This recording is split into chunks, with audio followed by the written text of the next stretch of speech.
You know what nobody tells you about sports? The lessons have nothing to do with the sport. They teach you how to show up when you don't feel like it, how to work with people who don't think like you, and how to figure it out when the game plan completely falls apart. And honestly, those might be the hills I'm willing to die on when it comes to adulthood: consistency, teamwork, and problem solving. Because those are the same skills I see in successful companies. They're the same skills that make high functioning families actually work. And in my opinion, they're a huge part of how you get to the gold.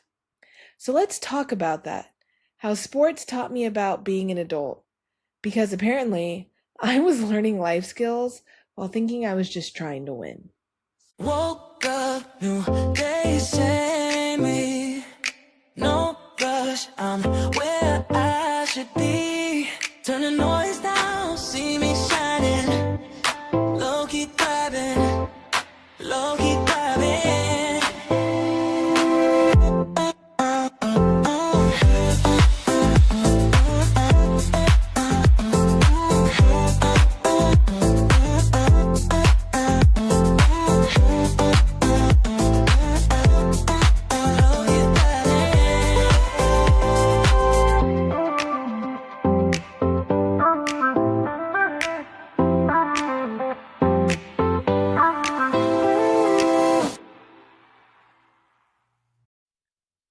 Okay, we've got to stop and talk about how low key sports has taught me a lot as an adult. What's up? I'm Mel G. I'm not a guru, definitely not a life coach. I'm just your girl going through the thick of it and thriving through all of life's seasons, chaos, and I'm kind of here to help you let you know that you're not alone. And today I really want to get into, as recently I've talked to a lot of people in the sports realm, and as you know, I've got my oldest daughter in competitive all-star cheerleading. She's getting into middle school sports now, and my middle child is starting to get into competitive sports. Basketball seems to be her thing. And my youngest, she's kind of shown interest in like jujitsu or some sort of kind of fighting kind of sport. I don't know. TBD on that one.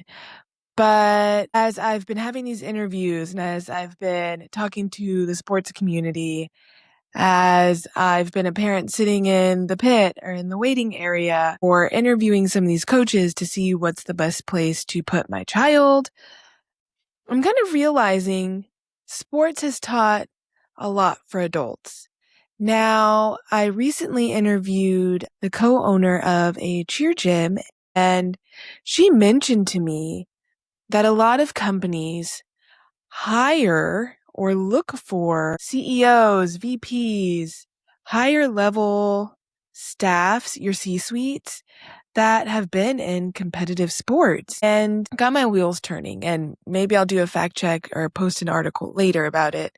But I know I researched it, and yes, a lot of companies look to hire people in their C-suites or management positions who have been in competitive sports. And I can totally understand why. So, as an adult now, raising kids who are in competitive sports, I mean, again, it got my wheels turning. I'm setting up my kids for something greater than just being, a basketball player, a cheerleader. There's so much more that goes into it. And as I was thinking about this, there's kind of three pillars that came to my mind: consistency, teamwork, and problem solving. So, and problem solving on the fly. Okay, let me say that. So, thinking about consistency, y'all know, my thrivers know, I struggle with consistency.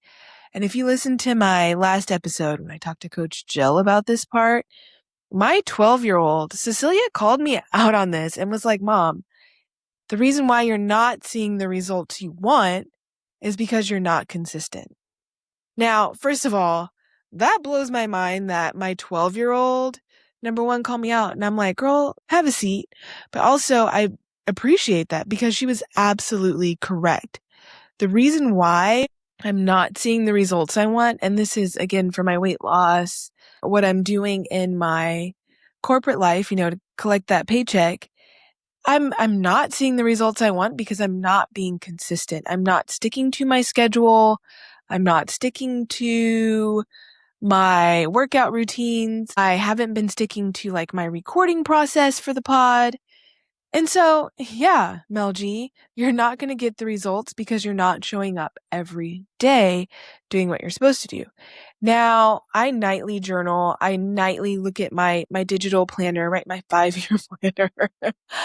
I attempt to be consistent, and in my head, I'm being consistent, but I'm also being delusional. Yeah. I set my workout the night before, what I'm going to do, and I really try and do it the next day. Now, for the past 3 days, okay, my friends here on my device, my wrist device, know that I have actually been showing up, and I love that I have friends on my fitness app because it helps keep me accountable.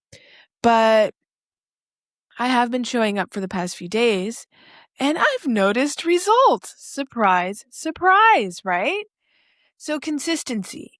And I think when it comes to sports, they teach you consistency. You consistently practice. You consistently have the same schedule, the same coach, the same teammates. You're consistently showing up with a routine. You're doing your routine. You've got your playbook that you consistently use, the same plays. You're consistent. Sports has taught me, as an adult who didn't do sports, to show up consistently. Show up for your teammates consistently. Keep your schedule. Show up to practices. Now, those in all-star cheerleading know if you miss a practice, it's detrimental to the whole team. Like a stunt can't go up. Somebody may miss something. Like other people really depend on you to be there. And so I love that consistency that they preach in all-star cheerleading to show up to practice, to be there, because there is no second string. There is no third string. It's that stunt group, that flyer, that base, that back spot, that main base, that front spot. Like that's the group. And if somebody's missing, the group can't perform to their best. And I had a theater teacher tell me this a while ago that practice makes permanent. And that has stuck with me since my middle school days because, yeah, the way you practice it and the way you show up is the way you are going to perform it. So missing that piece of the puzzle, missing that piece of that stunt group, your performance isn't going to be consistent because you didn't practice it consistently with everybody. And I mean, I feel like it's like that in all other sports as well.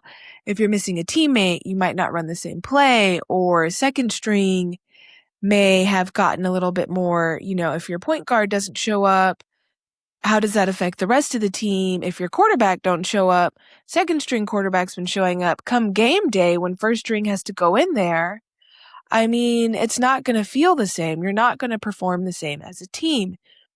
Taking that into the workplace, into life, if I don't show up consistently as a mother, nobody's getting fed. The house is a wreck.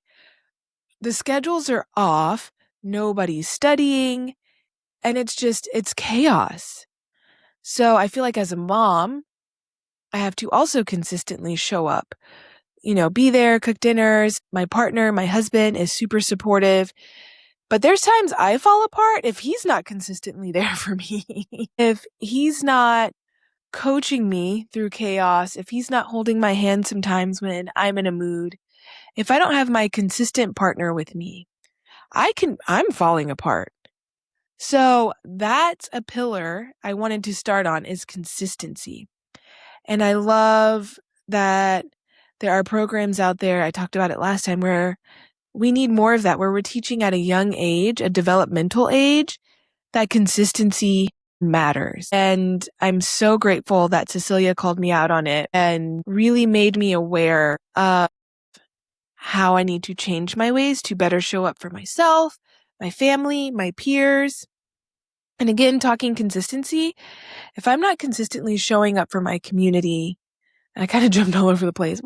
It's giving ADHD. When I'm not consistently showing up for my friends, showing up for my groups, my volunteer stuff's falling apart. They don't want to be my friend anymore.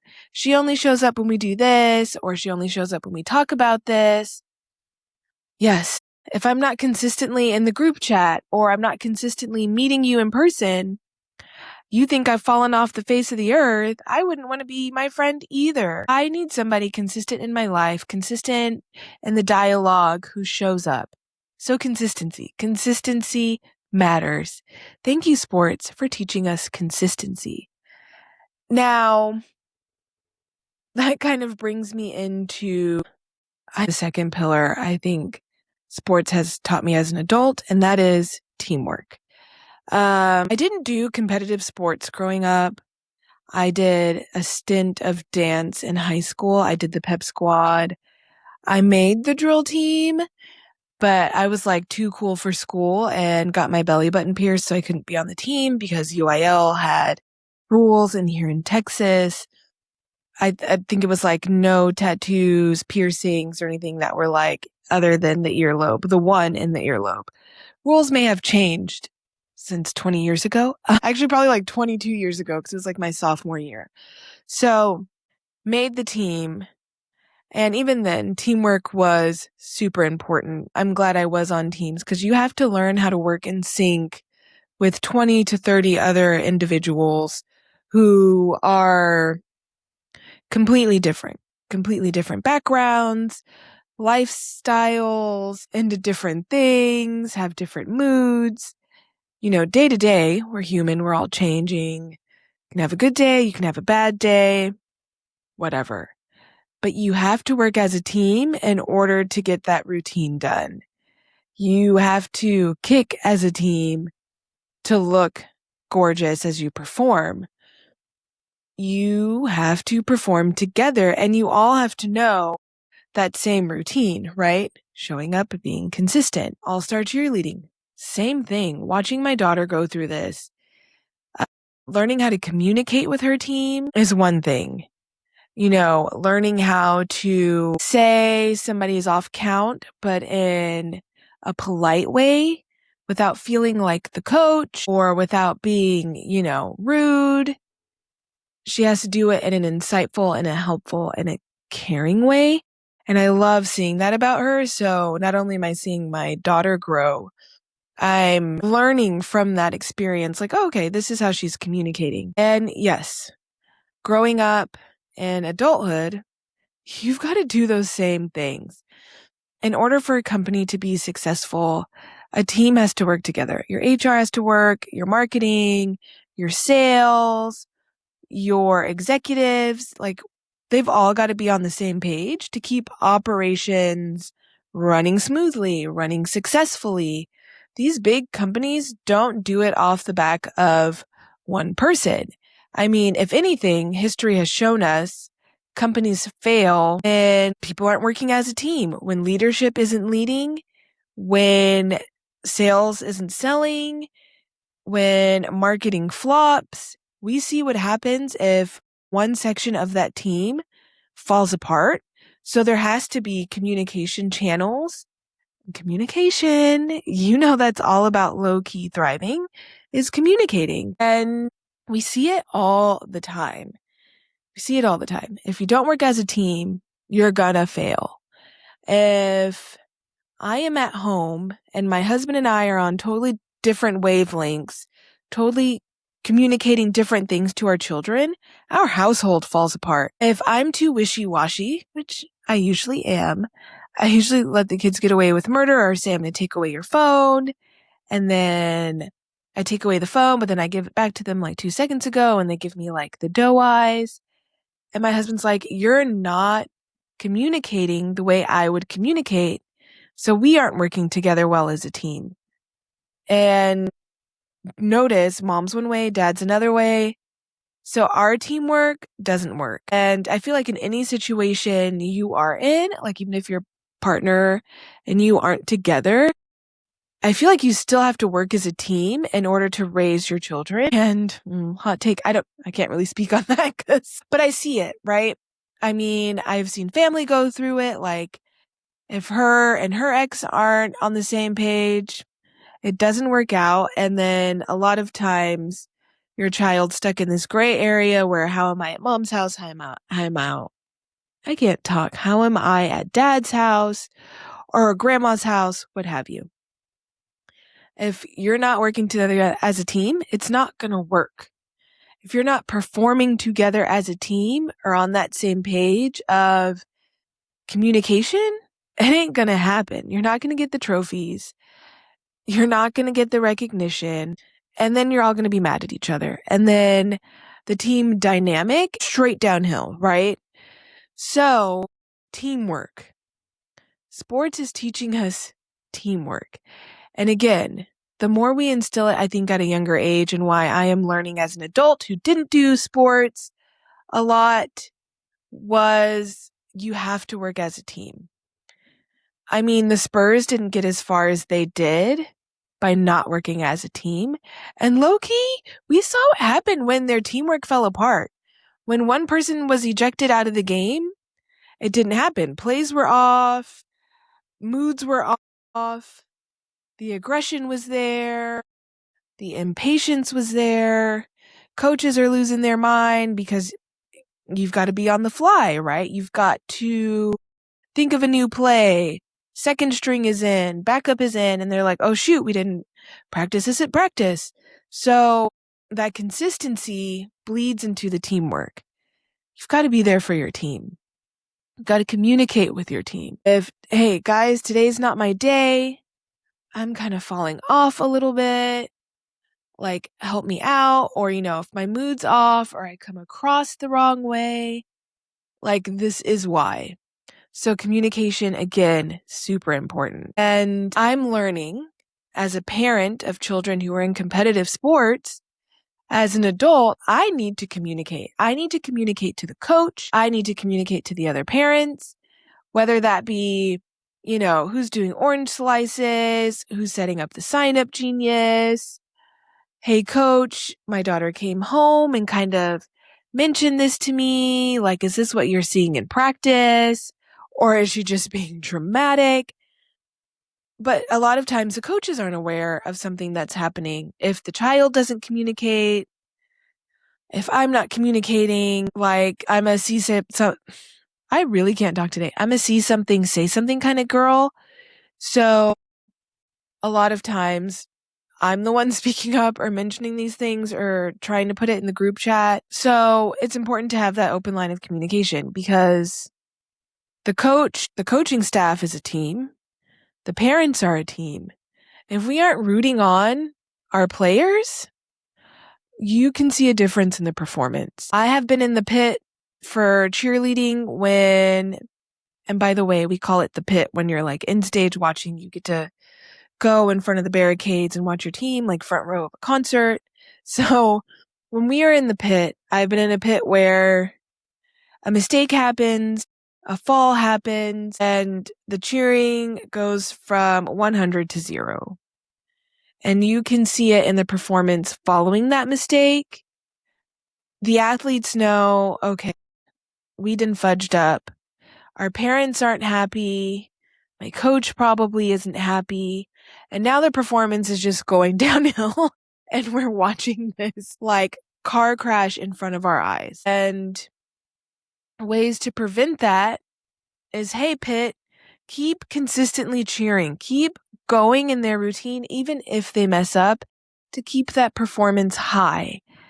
We can't, as a team in the pit of parents, the parent team can't fall apart because the performance fell apart for that 10 seconds. We've got to keep going. We've got to keep cheering. We've got to keep letting them know that we have their back. Same thing in sports. We've seen it in NFL playoffs, NBA playoffs, soccer playoffs. We've seen it. When the crowd stops cheering, that's usually when the teams start going hostile. Plays start falling apart. Athletes are getting ejected.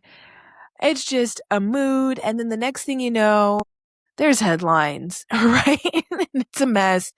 and fans are going crazy after the game. Like, the crowd is a team, and it is our job to work together to cheer on our athletes. Taking that into the workplace, into your friend groups, you have to work together as a team. If one of your friends you've noticed has gone silent in the chat, you better check on that person. You better check on your somebody, because something may be wrong and your friendship dynamic might not recover from that. Check on them. I don't care if it's been a year, 2 years, 3 weeks, a month, a day. Holler at your peoples, okay? Work together as a team.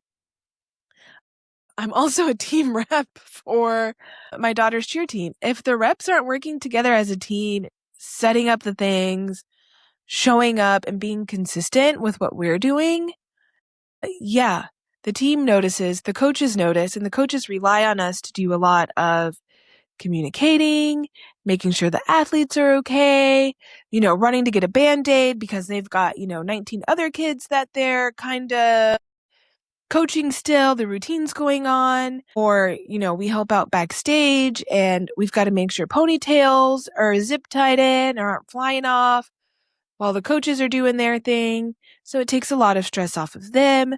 But if me and the team reps that I co-team rep with aren't on the same page, or we're not working as a team, they're going to be mad at me. Like, I'm going to get kicked out of the group chat.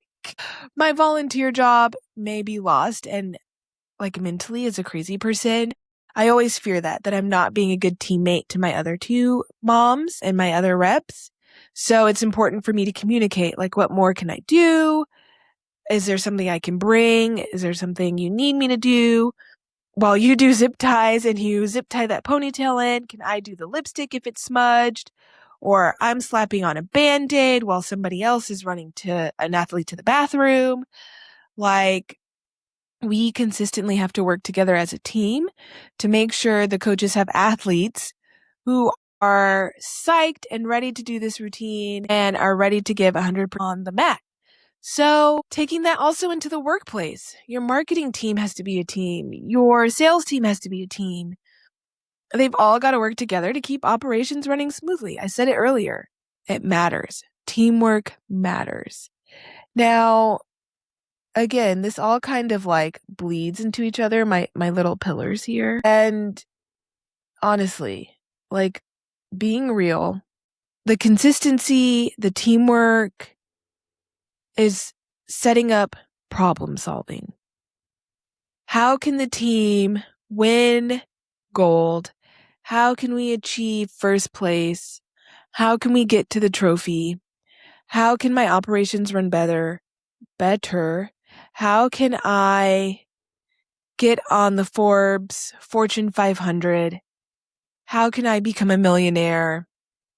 How can I do all these things? Well, it takes a lot of problem solving and a lot of problem solving on the fly. Now, problem solving is also key to why I think I saw some of the statistics I did. Lord, I tell you what, let me get a sip of water here because I'm falling apart. But I think when companies look for people who can problem solve on the fly, and when you're in sports, I mean, you've got milliseconds to make a decision. Am I going for the hoop? Am I going to pass it? What happens if everybody is blocked? And then I've got to run. I've got to go for the touchdown. I've got to go for the goal if nobody else can help me out. So you've got to think of the different scenarios all the way around. Again, problem solving that affects your team, that may affect your consistency. Problem solving is key. And a lot of times in sports, like I said, you've got to do it on the fly. So I think why a lot of companies choose these CEOs is sports teaches you that. Being competitive teaches you that. How am I going to fix this? How am I going to do this? How am I going to communicate to everybody else that this is our problem and, we've got to fix this? If your stunt group keeps falling, is it the grips? Is the flyer leaning a certain way? Like, you've got to come together and figure out as a group, as a team, How can we consistently do better? How can we solve this problem that keeps happening? And it's not one person's fault. I totally believe that if you are on a team, it is the team's issue. It is the team's, how do I word this? I can't think of the word. It is a team's agenda to solve this problem. If it's one stunt group that keeps falling, maybe the other stunt groups can get together with that stunt group and say, hey, here's what's working for us. Let us show you our solution to said problem. And I love seeing that communication. Again, being the team rep, I get to witness the behind the scenes. And I love that these U3 athletes, because that's the team my daughter's on, or level, I love seeing these U3 athletes come together and solve their problems, talk it through. Is it me? Is it you? Or you know what? Maybe I should do this grip. And the back spot's, yeah. If you change your grip, then I can fix mine. And the flyer's like, oh, okay. I feel the difference in that. So now I can stretch a little further. I can extend a little further. The bases are like, this feels better. Bish, bam, boom. Now you've got a working stunt group. Now you've got a routine that can perform, a team that can do their best. And same thing with basketball. Hey, if this person is consistently getting blocked or isn't able to make it to the hoop, how can I assist to get you that goal, to get you to the hoop, to get you where you need to be? And you've got to work together as a team to solve out those problems. If there's a super tricky play, right? How do we do this flea flicker? If, Bob can't run fast enough and Susie needs to throw the ball to Bob or pitch it to Bob. It's a flea flicker, so we're going back. How can I flick this off to Bob while also making sure my front's covered? So if the quarterback's consistently getting tackled while trying to do the handoff, then there's a problem. The team needs to come together and figure out, hey, linemen, why do y'all keep letting, this other lineman come through and sack our quarterback before we can flick the ball off, to Bob. So working together, being consistent, solving that issue. And that's why a lot of companies are successful and have these people who have done competitive sports in the seats they are in because they can solve problems on the fly. Marketing performance is down. Let's look at our analytics. What's been working? What's not been working? Ooh, okay. We've noticed that these ads have been really good. We've gotten great responses. Let's kind of mirror this and work as a team to consistently do ads like this that give us the better performance, the better feedbacks, the better analytics. CEOs, right? They have to problem solve. If marketing's doing really good, sales is doing really good, but my purchasing team can't keep up. Hey, purchasing team, let's figure out where the bottleneck is. And is it that sales is pushing too much through? Is it our marketing's too aggressive? Now, that's a good problem to have. If sales are up and marketing's up, but your, purchasing team can't keep up, good problem to have.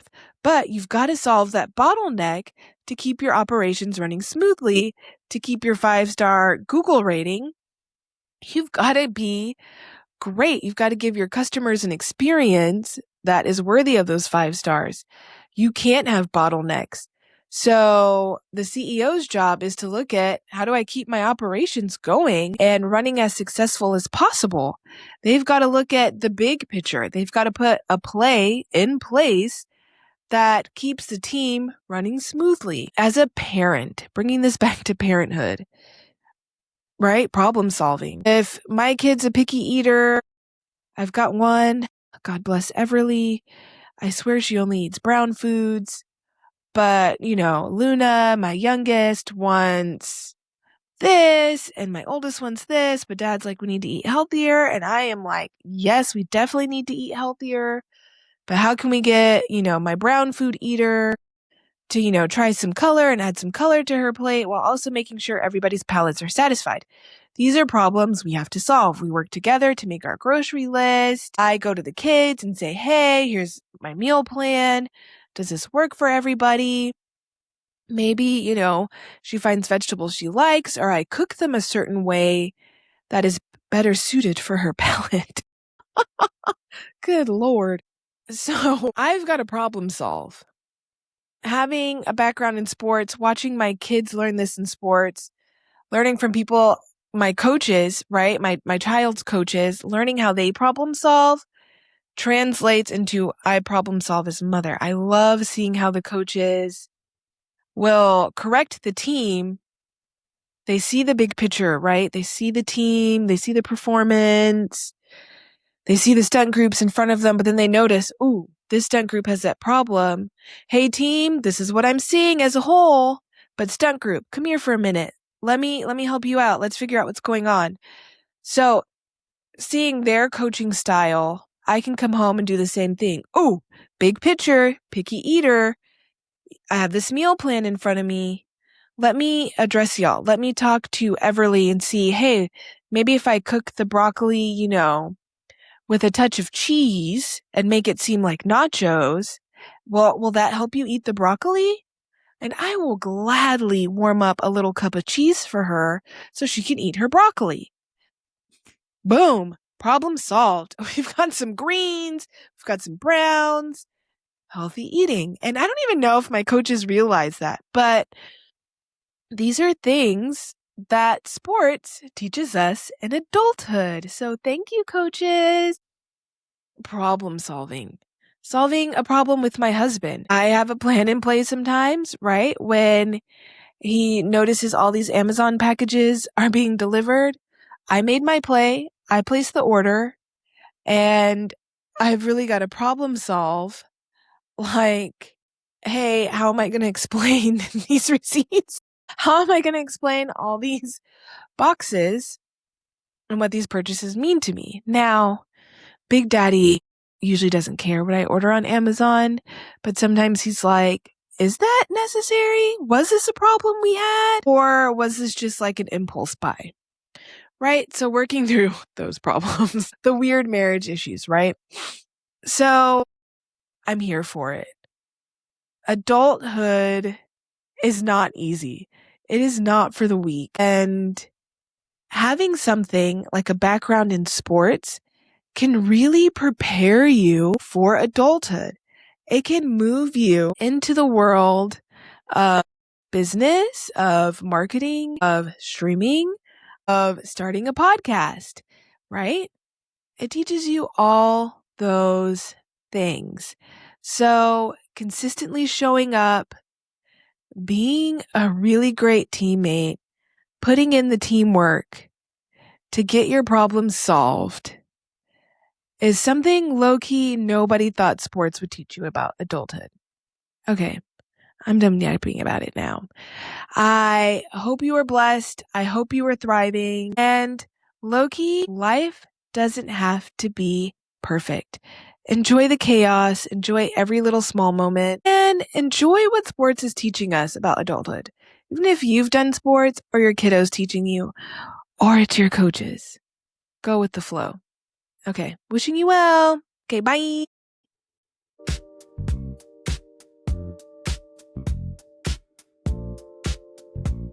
If this conversation met you where you are, stay with me. New episodes every week on Low Key Thriving. If this felt like something someone else might need, send it their way. Take what you need and leave the rest. And remember, keep it light and low key, thrive.